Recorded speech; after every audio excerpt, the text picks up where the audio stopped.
Great job so far.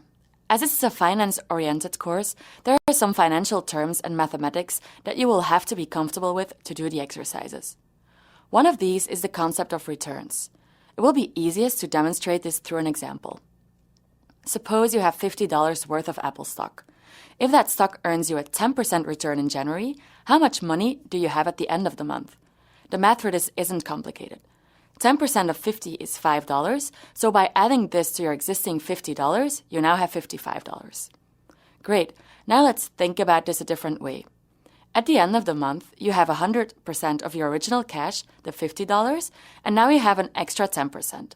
In total, you now have 110% of your original value.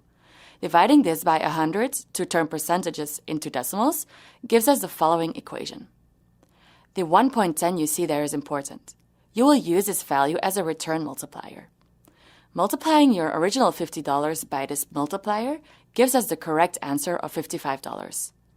Time to generalize this. The general formula in terms of variables for the return multiplier is the following. 1 plus the interest rate divided by 100 to change it to a decimal. Using this, we can then say that the total amount at the next period is the original amount times the multiplier. This example can easily extend for multiple periods. For example, if you also earned an extra 5% in February, how much money would you have at the end of February? Simple. Take the amount at the end of January, $55, and multiply this by the return multiplier, corresponding to 5%, 1.05.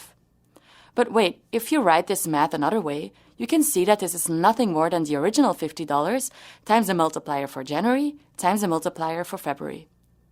To move 2 months forward, we multiply our original $50 by the return multipliers for those 2 months. Now it's your turn. The next 2 exercises will test your knowledge of financial returns in combination with variables.